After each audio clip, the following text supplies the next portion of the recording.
하나님 말씀 느헤미야 13장입니다. 6절로 9절까지 말씀 우리 한마음 한 목소리로 함께 우리 합독하시겠습니다. 6절입니다. 그때에는 내가 예루살렘에 있지 아니하였었느니라. 바벨론 왕 아닥사스다 32년에 내가 왕에게 나아갔다가 며칠 후에 왕에게 말미를 청하고 예루살렘에 이르러서야 엘리야십이 도비야를 위하여 하나님의 전뜰에 방을 갖춘 악한 일을 안지라. 내가 심히 근심하여 도비야의 세간을 그 방 밖으로 다 내어 던지고 명하여 그 방을 정결케 하고 하나님의 전의 기명과 소제물과 유향을 다시 그리로 들여 놓았느니라. 아멘. 한 주간의 우리의 삶을 돌아보면 하나님의 주권을 인정하고 그 주권에 의하여 살아가는 하나님의 사람이 있는가 하면 내가 주인이 되어 내가 왕이 되어 내 원하고 바라는 대로 그렇게 살아가는 세상 사람, 하나님의 사람과 그렇지 않는 세상 사람의 두 종류의 삶을 우리는 살아가고 있는 그러한 현실에서 오늘 우리들은 하나님께 속하여 하나님 주시는 힘으로 하나님의 인도하심 따라 하나님 주시는 은혜로 살아가는 우리가 되어짐이 얼마나 복되고 얼마나 큰 하나님의 축복의 선물인가를 우리는 오늘 이 시간 예배할 때마다 하나님께 또 드려지는 이 예배를 통해서 하나님 우리에게 가르쳐 주시는 하나님의 말씀입니다. 지난주에 감동 있는 예배, 살아있는 예배, 그 한 번에 살아있고 감동적인 예배가 우리 인생을 좌우합니다. 우리의 미래를 좌우합니다. 내 평생 아닌 영원을 좌우하는 그러한 한 번의 감동적이고 살아있는 예배가 오늘도 우리가 초청을 받았고 하나님의 주권으로 인도함을 받았고 하나님의 그 은혜 안에 우리가 거하게 되니 오늘 저와 여러분은 가장 복받은 한 사람 중에 주인공 우리 모두가 된 줄로 믿습니다.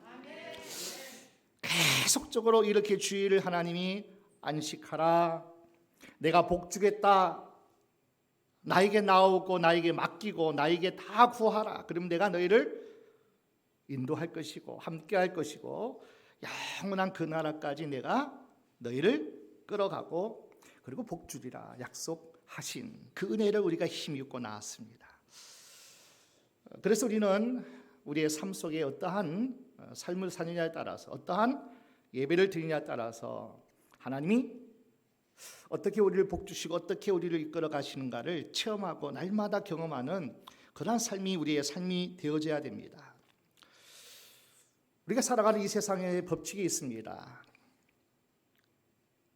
끊임없이 달려나가지 않으면 자전거는 넘어지고 말죠. 끊임없이 달려가고 끊임없이 목적을 향해 나가는 인생이 쓰러지지 않고 넘어지지 않는 그 인생이 되어짐을 우리는 깨닫게 됩니다.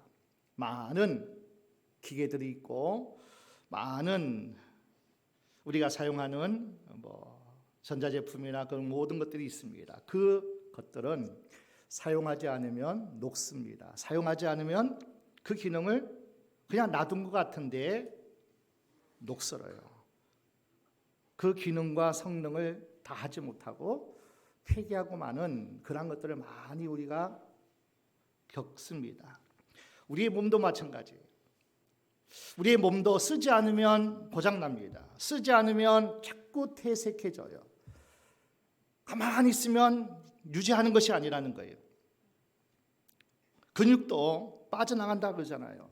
움직여야 되고 계속 우리가 몸을 운동이라는 것을 통해서 스트레칭을 통해서 계속 활동하지 않으면 근육도 빠져나가고 힘도 없고 근력도 없고 우리 몸도 고장이 납니다. 특별히 사람의 머리, 뇌세포는 더더욱 그렇다는 거예요. 여러분 20세가 되면요 사람의 뇌세포가 하루 10만 개 죽는답니다. 그러니까 20살부터 신살이 되게 되면은 그냥 15개의 뇌세포가 그냥 죽게 된다는 거예요. 그래서 5학년을 넘어 6학년이 지나게 되면요, 기억이 가물가물하는 뇌세포가 죽어간다는 거예요. 살아나고 계속 우리의 삶을 유지하는 그러한 것도 있지만은, 그러나 더 많은 것을 잃어버리게 되고 빼앗기게 되는 그런 구조로 우리 사람은 그렇게 살아갑니다. 그래서 많은 사람들이 뇌세포를 극대화하고 또 살아나게 해야 되고 활성화 있게 해야 된다. 그래서 많은 사람들이 뇌 운동이라는 것을 우리에게 많은 것을 권면하죠. 뇌 운동해야 됩니다. 내가 살아서 계속 활성화돼야 됩니다. 특별히 여러분, 유산소 운동을 하게 되면은 내가 활발하게 활성한다는 연구 발표가, 제가 조금만 자료를 검색해봐도 걷기 운동하라는 거예요. 빨리 걷다가 천천히 걸으면은 이 뇌가 막 극대화되고 활성화돼가지고 뇌 세포가 건강해지고 살아난다는 거예요. 정보를 여러분에게 드리자면은 뇌를 젊게 만드는 운동이 있답니다. 가보지 않는 곳을 산책하라는 거예요. 좀 새로운 곳을 자꾸 찾아보고, 그리고 여러 가지 운동을 골고루 꾸준히 하고, 항상 하던 운동도 좀 낯설게 하라는 거예요. 이렇게 저렇게 하면은 뇌는 아주 막 그것에 적응하기 위해서, 그것에 또 맞추기 위해서 막 엄청난 뇌 활성이 되어가지고 뇌 세포가 살아난다는 거예요. 그래서 뇌를 많이 움직이라. 그리고 마음을 늘 따뜻하게 여유를 가져라. 음식을 하루 3끼 적게 먹는 소식을 하라고 의사들은 조언도 합니다. 그래서 수면의 질이 대단히 중요하다. 특별히 많은 사람과 교류하고 대화하고, 고독, 외로움은 절대 내가 활성화되는 데 방해 요소라는 거예요. 자꾸 얘기를 하고, 그리고 이런 얘기도 있습니다. 뭐 걷는 것, 기억하는 것도 대단히 중요해서 이틀 전 일기를 오늘 써라는 거예요.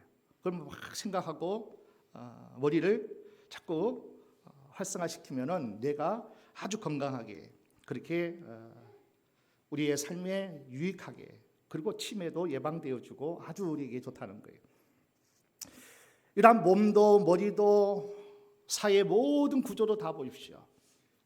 새로워지려고, 그리고 살아남고 살아가기 위해서, 더 적극적인 어떤 삶의 질을 높이기 위해서 끊임없이 변화돼야 되고, 새로운 곳에 적응해야 되고, 우리의 모든 삶이 다 그러한 것이 되어져야 된다는 것을 우리는 기억합니다. 그래서 모든 것이 변하지 않으면 변질된다. 세상은 급속히 변하는데 나만 변하지 않으면 이미 퇴보하고 있다는 거예요. 그래서 우리는 오늘 하나님의 말씀을 통해서 끊임없이,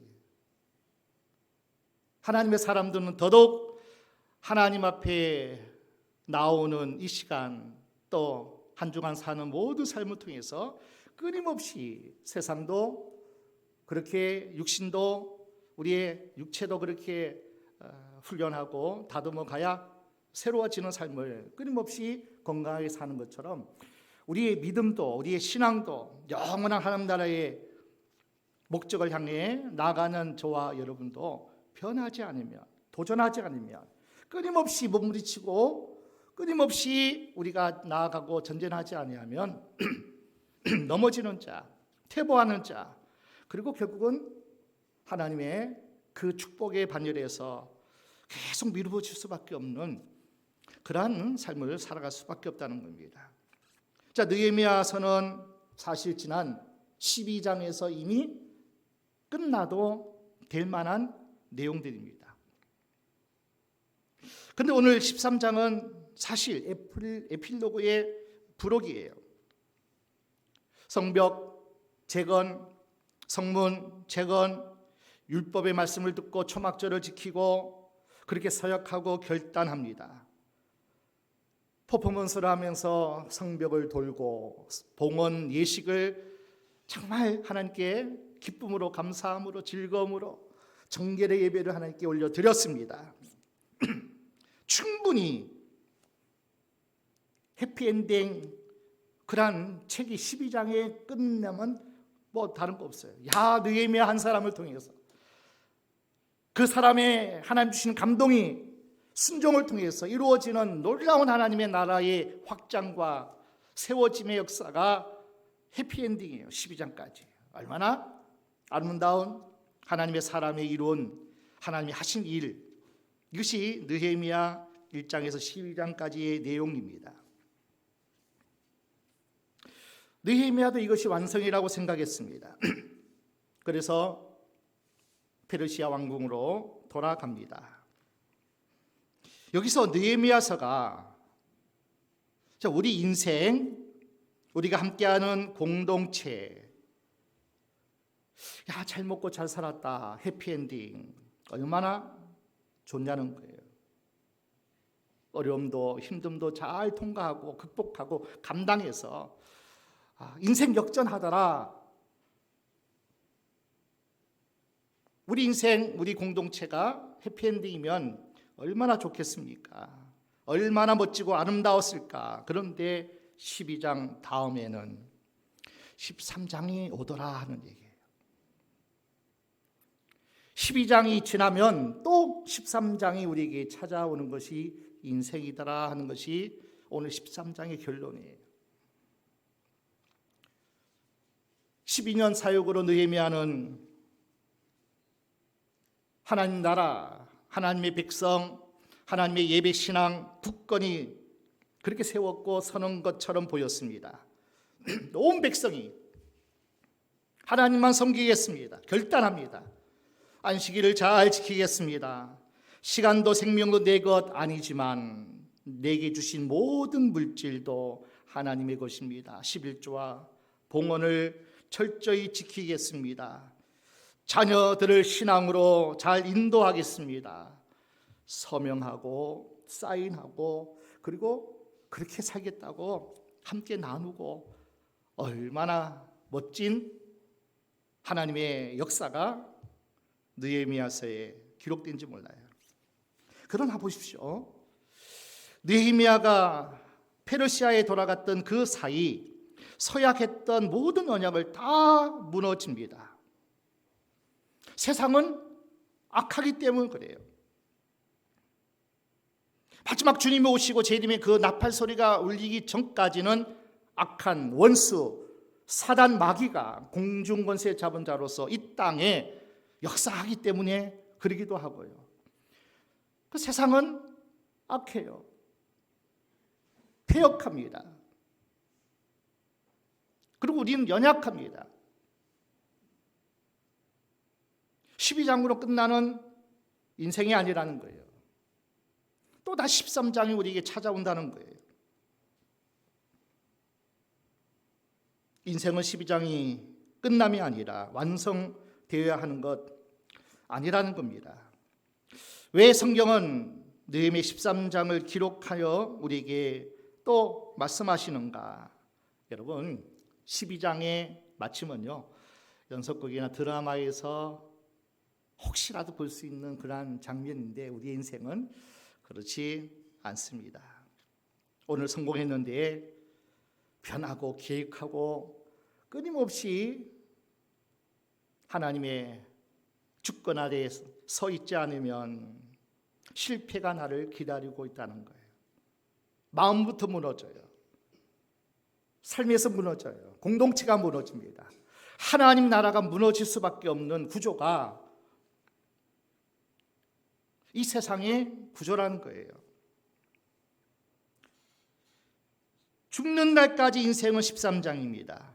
또 다른 13장이 우리를 기다리고 있어요.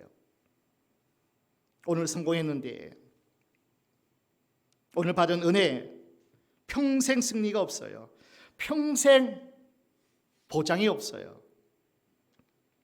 종교개혁자의 모토가 뭔지 아십니까? 칼빈이나 루터나 이렇게 얘기하는 거예요. 교회는 개혁되어야 된다. 날마다 교회는 개혁했지만은 또 개혁돼야 된다. 본질은 남아 있어야 되겠죠. 진리는 변할 수 없지만은, 그러나 끊임없이 교회는, 성도는 복음을 온전히 붙잡고 살아가기 위해서 계속 변하고 새로워지고 또 도전하고 넘어져도 또 일어나서 전진해야 되는 것. 교회는 날마다 계획돼야 된다. 하나님 앞에 설 때까지 또 새로워져야 되고 또 개혁되어져야 되고 또 도전해야 되는 것, 변해야 되는 것. 여러분, 하나님의 은혜가 우리 가운데 넘칠 때가 있죠. 좋은 일이 있을 때가 있습니다. 성공할 때가 있습니다. 그때 우리는 겸손히 낮아져서 더 기도해야 됩니다. 인생 13장의 승리를 또 준비해야 된다는 거예요.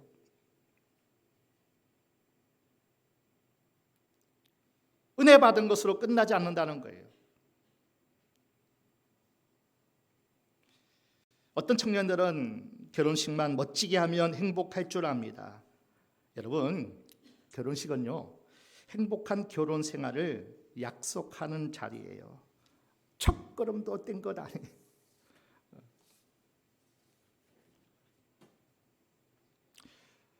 우리나라가 113년 전에 한일 합방이 되어지고 일제 강점당하고 35년 동안 식민 통치를 당하던 그 충격과 수치를 어떻게 우리가 잊을 수 있겠습니까? 그래서 한일전, 일본 그러면 아직도 그 감정이, 그 수치가, 그 충격이 아직도 사그라지지 않고 남아있는 그 민족의 어떤 아픔이 있어요. 35년 압제를 받았는데 그러나 그 상처가 사라지지 않았다는 거예요. 지금 유대는 140년 동안 타국 땅에서 이방인으로서 살아가는 그들의 어떤 아픔과 슬픔과 상처는 우리보다 훨씬 더 크다는 겁니다. 주전 586년에 바벨론에 의해서 예루살렘이 멸망했습니다. 젊은 인질이 다 포로로 끌려갑니다. 느헤미야는 포로로 끌려간 가문의 얘기입니다.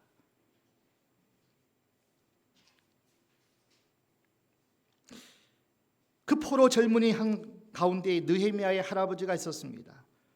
그 할아버지는 페르시아에 살면서 자식을 낳고 또 자식을 낳아 손주를 얻게 됩니다. 이때 태어난 아들의 이름을 느헤미야라고 그렇게 짓습니다. 하나님, 140년 동안 세월이 지났는데 아직도 성전 재건이, 아직도 하나님의 나라가, 하나님의 예루살렘의 제사 예배가 회복되지 않았습니다. 하나님, 느헤미야, 하나님의 위로가, 하나님의 함께하심이, 하나님의 은혜가 필요합니다. 그래서 느헤미야라는 이름은 하나님의 위로라는 뜻을 가지고 있습니다. 그 할아버지의 마음이 담겨 있는 거예요. 그 아버지의 그 이름을 지을 때 그 기도의 제목이 깔려 있는 거예요. 믿음의 가문이죠. 다니엘과 같은 느헤미야의 가문은 그렇게 성경에 많이 기록되지 않았지만은, 그러나 다니엘과 같이 그 세 친구 사드락 메삭 아벤노와 같이 그래도 믿음을 지키고 말씀 붙잡고 여호와의 신앙의 회복을 위해서 기도하고 몸부림쳤던 그 가문 중에 한 가문이 느헤미야 가문이었어요. 느헤미야가 태어났습니다. 그 이름으로 살아가라고 얼마나 할아버지의, 아버지의 말씀을 듣고, 너는 하나님의 위로를 전할 자야, 하나님의 위로의 사람으로 살아라, 유대 민족의 그 아픈 상처를 위로하는 자로 너희가 살아가야 된다. 그 이름의 뜻이 담겨 있다는 겁니다. 그 기도, 그 기대 잘 알고 어릴 때부터 그런 기도의 후원으로 자랐던 느헤미야입니다. 페르시아에서 성공이 나면 성공, 출세하면 출세하는 술 맡은 관원장으로 나름대로 많은 부를, 많은 성공을 거두었던 느헤미야입니다. 페르시아에서 태어나서 페르시아 말을 합니다. 페르시아 문화가 몸에 밴 이미 페르시아 사람이었습니다. 그러나 마치 모세가 그 어머니의 젖을 빨며 그 요게벳에 너는 히브리인이야, 너는 하나님의 사람이야, 우리는 믿음의 조상 아브라함, 이삭, 야곱의 자손들이야, 뭐 이렇게 모세에게 끊임없이 젖을 먹이면서 궁중에서 유모의 친어머니의 도움을 받아가며 살아갔던 그 모세가 히브리인으로 어릴 때부터 그가 정체성을 확립했던 것처럼 아마 느헤미야도 페르시아 문화와 모든 삶을 그렇게 살아가고 있는 한 젊은이였지만은, 그러나 그 믿음을 끊임없이 그 아버지 그 할아버지의 믿음을 전수받아서 출세했고 성공했지만은, 페르시아 사람같이 살았지만은, 그러나 한번 예루살렘 소식을 동생으로 들은 그 다음에 너무나 아파합니다. 너무나 힘들어해요. 음식을 먹지 않고 금식하며 하나님께 통곡합니다. 얼마나 대단한 가문이라는 거예요. 얼마나 신앙 명가 느헤미야의 가문, 우리가 그렇게 엿볼 수 있어요. 느헤미야는 죽으면 죽으리라는 신앙으로 왕에게 나아가서 왕에게 또 요구를 하고 총독이 되어서 조국 예루살렘으로 돌아갑니다. 여러분, 그 예루살렘에 가는 길이 비행기 한번 타면 몇 시간 가는 그 길이 아니에요. 수많은 적들의 위험을 통과해야 되는, 그리고 4개월 동안 얼마나 많은 험난한 그런 어떤 여행을 통해 가지고 예루살렘으로 돌아가는 겁니다. 근데 예루살렘 성은 초토화되었어요. 산발랏 도비아의 방해가 악랄하게 끊이지 않았습니다. 예루살렘 성 안에는 내부적 비신앙적 이기심이 백성들을 괴롭혔습니다. 이 난관을 다 뚫었어요. 다 극복했습니다. 믿음으로 승리한 거예요. 52일 만에 성벽 재건을 하고 성문을 다 달고 새롭게 했습니다.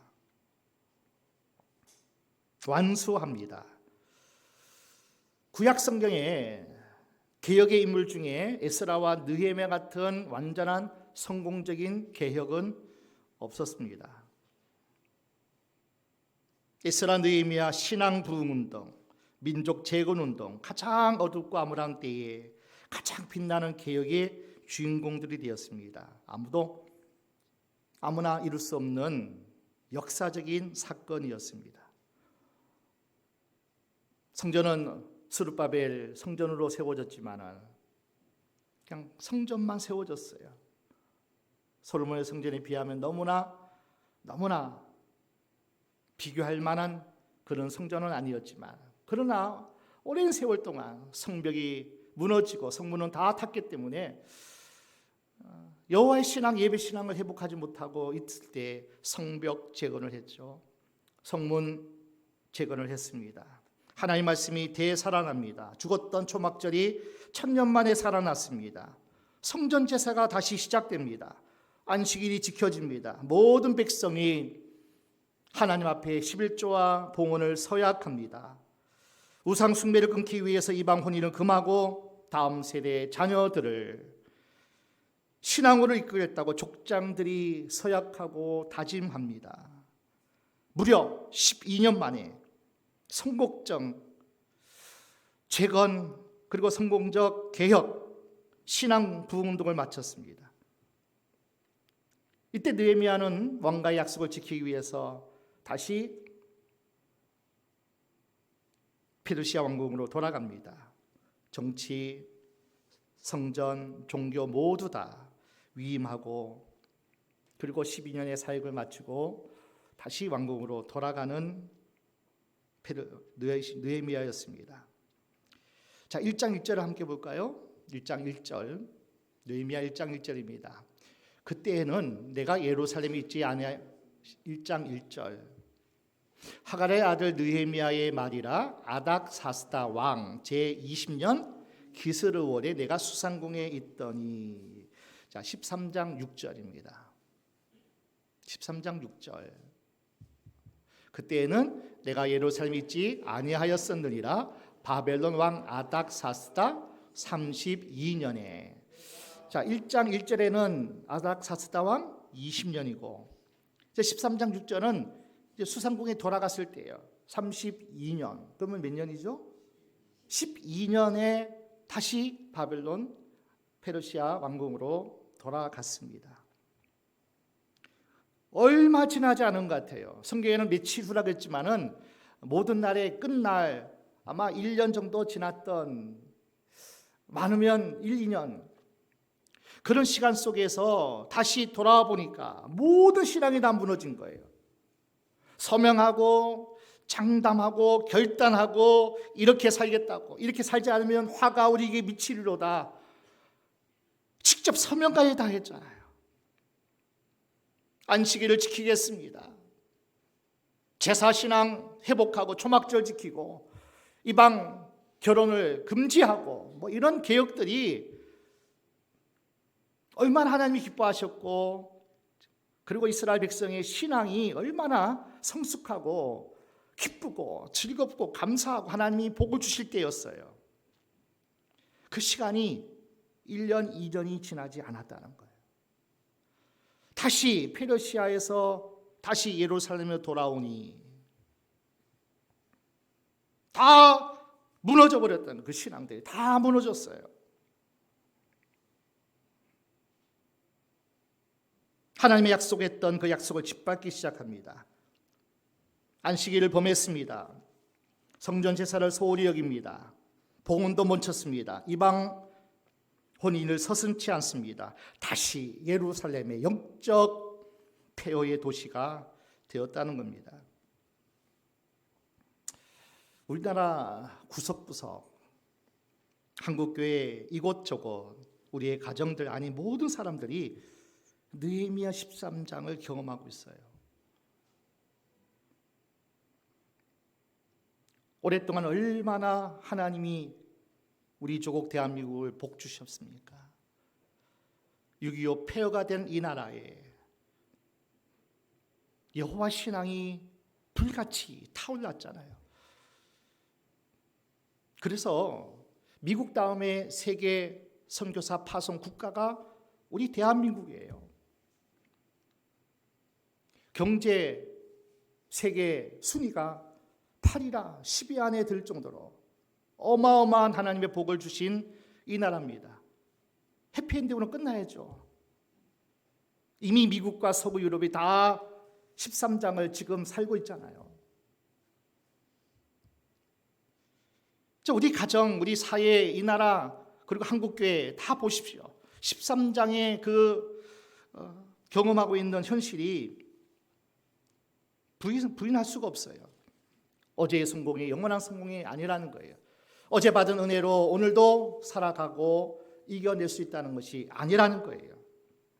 13장 준비하지 않으면, 날마다 기도하고 새로워지지 않으면, 날마다 말씀으로 메인바되어서 성령의 강건하심으로 우리가 하나님의 은혜 가운데 붙잡혀 있지 않는다면, 어제의 은혜가, 과거의 그 역사가, 그 기적들이 계속 이어갈 수가 보장되어 있는 것이 아니라는 거예요. 또 13장이 또 찾아옵니다. 오늘도 말씀과 기도로 거룩하여지지 않는다면, 하나님 약속이 틀렸니? 하나님 약속이 맞지 않니? 하나님 나를 사랑하시니? 아니니? 이런 얘기를 하는 거예요. 아니에요. 오늘도 하나님의 은혜가 우리 가운데 임하여요. 오늘도 하나님의 사랑이 끊임없이 우리 가운데 부어져요. 그렇지만 어제 받은 그 은혜와 그 능력이 오늘 계속 지속되기 위해서는 하나님의 은혜 안에 거해야 된다는 거예요. 날마다 새롭게 기도하고 새로워지지 않으면 실패의 13장이 우리를 기다리고 있을 겁니다. 지금 때가 어느 때인지 알아요? 정상적이지 않는, 없는 유노멀 시대에 살아가고 있어요. 예측과 계획과 어떤 수치가 다 빗나가요. 지금은요. 뉴노멀 시대예요. 이렇게 하면 이렇게 되리라는 예측이 통하지 않는 시대가 오늘날 이 시대라는 거예요. 자, 우리는 무엇이 무너졌고 무엇을 다시 세워야 할까? 오늘 하나님께서 우리에게 말씀하시는 거예요. 너희 교회, 너희 가정, 너희 공동체, 네 영성 무엇을 다시 하나님 우리에게 세우라 하시는가를 우리는 오늘도 또 말씀을 받으셔야 돼요. 한 번의 주일 예배로 끝나면 되죠. 한 번의 40일 금식기도 끝나면 되죠. 아니라는 거예요, 우리 인생은. 또 하나님 앞에 나오셔야 돼요. 또 기도하셔야 돼요. 또 말씀 붙잡고 몸부림쳐야 돼요. 이것이 계속 되어지지 않으면 실패의 13장이 또 우리에게 찾아오는 거예요. 다 무너져요. 과거에 그렇게 뛰어난 하나님의 의의 병기가 너무나 녹슬고 너무나 무기력하고 우리에게 함께 기도하는 많은 목사님들, 주의 종들의 이야기를 저는 수없이 듣습니다. 과거에 막 날고 기었더라고요. 막 얼마나 대단하게 사역을 하시고 대단하게 그렇게 하나님의 은혜와 기적을 맛봤는데 지금은요 너무 초라해요. 그냥 숨을 못 쉬어요. 그리고 소문 듣다 우리 교회를 찾아오시는 주의 종들이 참 많았어요.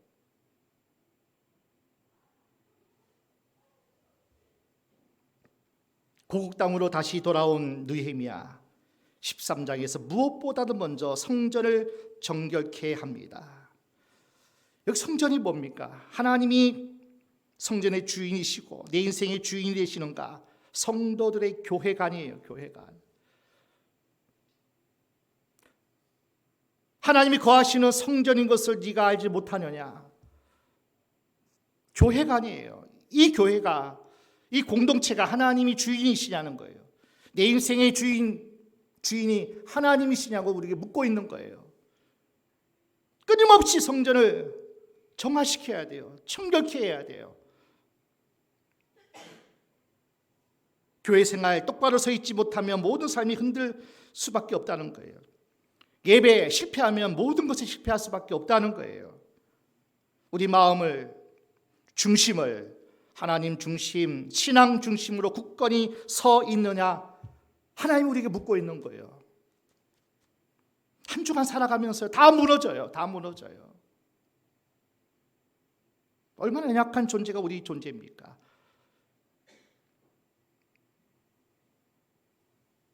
아니 돌아보니까 성전 한복판 골방에 이스라엘 대적자 도비아가 그 방을 차지하고 있어요. 대제사장 엘리야십에게 성전 그리고 백성들의 영적 생산을 돌보는 일을 믿고 맡겼습니다. 돌아보니까 엘리야십 제사장은 성전 골방에 대적 도비아를 모시고 사는 거예요. 이 골방은 11조와 봉헌물을 저장하는 곳간입니다. 제사장들을, 레위인들을 성전을 위해서 봉사하고 수고하는 이들을 섬기고 책임지는 그러한 골방이에요. 그 골방에 도비아가 쫌을 틀고 살고 있다는 거예요. 예루살렘 중심부를, 심장부를 마귀에게 내어준 꼴입니다. 깊은 배신감을 느껴요. 충격받아요. 분노의 온몸이 떨었습니다.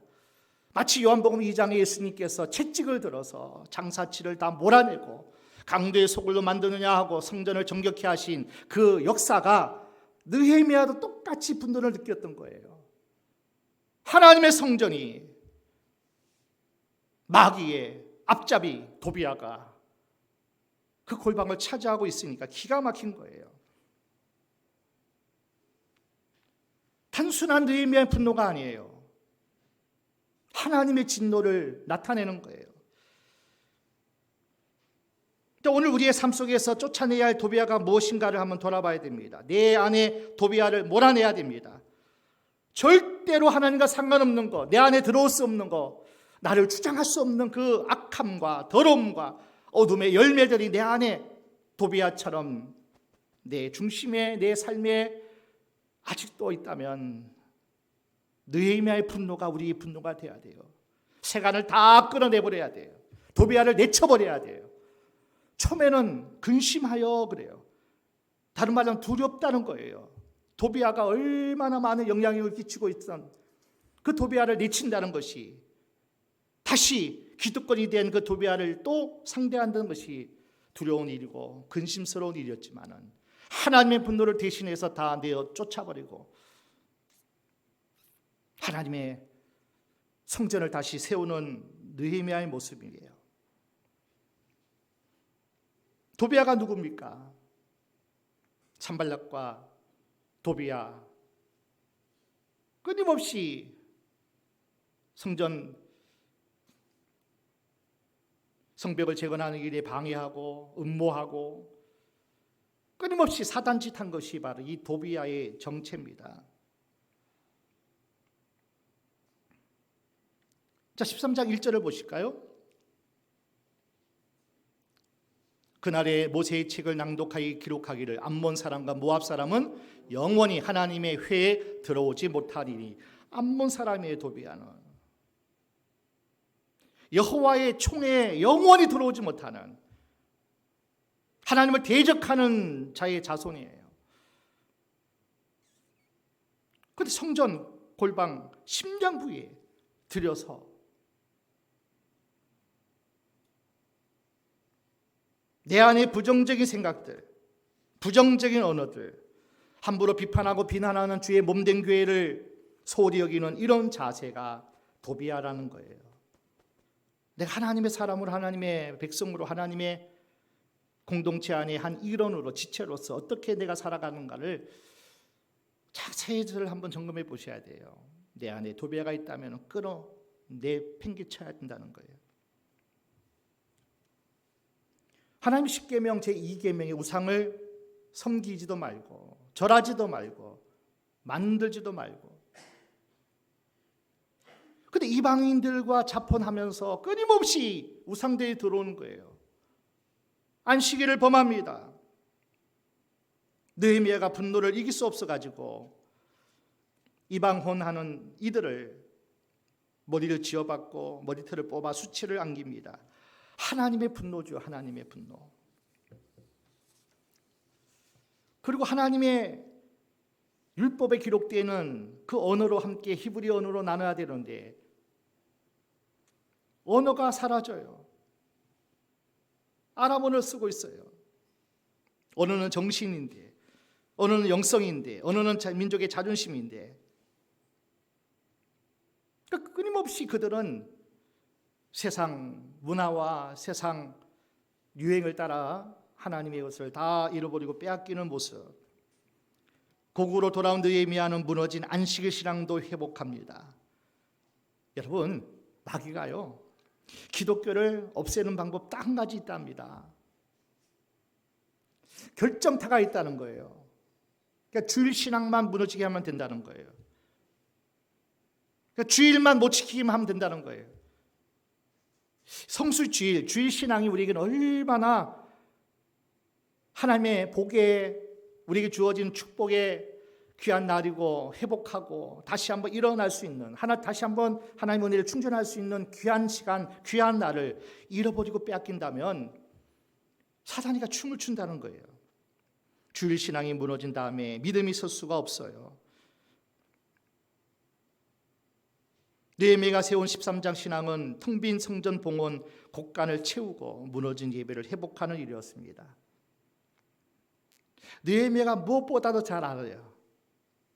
먼 타국 땅에서 느헤미야 사람으로, 페르시아 사람으로 살아가는 느헤미야가 그 가문이 지킬 수 있었던 건 뭡니까? 우리가 예배를 세우면 예배가 우리를 지킨다. 우리가 예배를 지키면 하나님께서 우리 가정을 지킨다. 내가 예배의 주인공 되셔야 돼요. 그럼 하나님이 우리 가정 지켜주셔요. 마지막까지 우리 교회가 이 예배 신앙 지키고 주의를 지키면요, 하나님이 우리의 삶을 보장해 주실 줄 믿습니다. 어떠한 경우에든지 신앙의 본질 지키겠다고 다짐하는 거예요. 내 주인은 하나님이시다. 어떤 일이 있어도 주님은 주님의 날 예배를 타협하지 않는다. 내 생명도 내 물질도 하나님의 것, 하나님의 주권을 인정하는 것, 본질이에요. 신앙의 본질. 말씀 잃어버리고 예배 빼앗기면 다 무너져요. 기도하여 날마다 새롭게 하나님의 은혜를 충전하지 않으면 장사 없어요. 왜 하나님 약속이 큰데, 하나님께서 우리에게 주신 은혜가 얼마나 큰데 왜 무너집니까? 왜 안 됩니까? 그래요, 무너질 수밖에 없어요. 그래서 또 기도하는 거예요. 또 하나님의 은혜가 내 믿음의 견고한 반석 위에 세워지기 위해서 끊임없이 우리는 하나님 앞에 엎드릴 수밖에 없는 하나님의 사람이라는 것을 기억하셔야 돼요. 자, 31절만 함께 보고 마무리하겠습니다. 또 정한 기한에 나무와 처음 익은 것을 드리게 하였사오니 내 하나님이여 나를 기억하사 복을 주옵소서. 느헤미야 1장에서 금식 기도로 통곡하며 시작하는 1장이었습니다. 마지막 13장 마지막 31절에 축복 기도로 이 장을 마무리해요. 여러분, 우리 인생이 마지막 13장의 마지막 절의 인생이 되기를 주의 이름으로 축원합니다. 6절처럼 돌아와 보니까, 다시 정신 차리고 보니까 다 무너졌더라. 그 인생 막장이 돼서는 안 된다는 거예요. 다시 31절로 돌아와야 돼요. 하나님 나를 복 주시사, 하나님 나에게 복을 주시사, 내가 복의 통로가 되어지게 하여 주옵소서. 내가 살면, 내가 세워지면 나와 함께하는 모든 일이 살아나고 세워집니다. 하나님 나를 기억하사 복을 주옵소서. 여러분이 그 복의 주인공으로 우리 인생을 마치기를 축원합니다. 13장 또 찾아올 거예요. 다음 주 또 찾아와요. 그러나 우리는 끊임없이 하나님 안에 있고 예배 안에 있고 기도로 성령 안에 있으면 끊임없이 우리는 하나님 우리의 복 주시고 나를 복의 통로로 삼으시고 우리의 가정이, 우리 교회 공동체가, 여러분이 꼭 하나님이 맡겨준 구원할 만한 그 사람들이 주께 돌아오고 세워지는 역사가 반드시 있을 줄 믿습니다. 하나님이여 나를 복 주시옵소서. 날마다 이 기도의 제목이 여러분의 입술의 고백이 되길 주의 이름으로 축원합니다. 축원합니다.